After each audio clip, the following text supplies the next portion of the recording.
상장 이후 매출액이 크게 감소해 이른바 뻥튀기 상장 논란이 불거진 파도 사태로 IPO 시장이 덩달아 위축된 분위기입니다. 지난해 상장 예비심사 신청서를 낸 20곳 넘는 기업들이 아직 한국거래소의 결과를 통보받지 못했는데요. 올해 상장을 철회하는 곳도 적지 않습니다. 김혜수 기자입니다. 국내 증시에 상장을 준비하는 기업은 첫 관문으로 한국거래소에 상장 예비심사 신청을 하게 됩니다.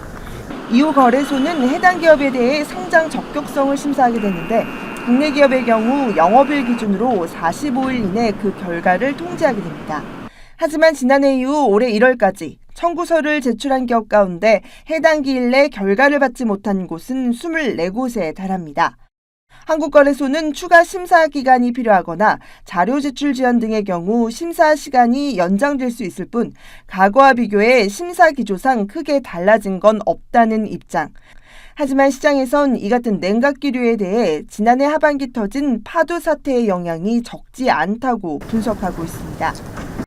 신성장 기업 같은 경우에는 그 비즈니스 구조에 대한 이해도가 상당히 좀 어려운 측면들이 있기 때문에 상장 심사에서 더 많은 정보가 필요한 경우들이 흔해지고 있거든요. 따라서 이러한 여러 가지 불확실성에 대한 대비 내지는 평가를 신중히 하고 있다, 이렇게 평가를 해야 될 것 같고요. 당분간은 이러한 조금 신중한 그런 접근이 계속해서 이어질 가능성이 높다고 평가해 볼 수가 있죠.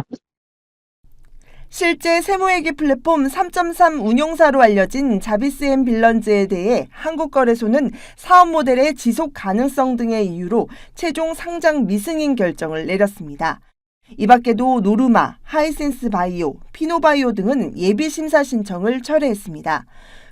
금융당국도 파도 사태를 계기로 증권신고서 제출 직전월의 매출과 영업손익 등 재무정보를 담도록 하는 등 보다 엄격한 잣대를 새로 세웠습니다.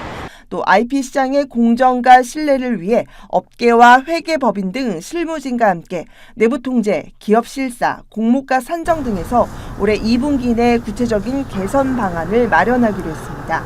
머니투데이 방송 김혜수입니다.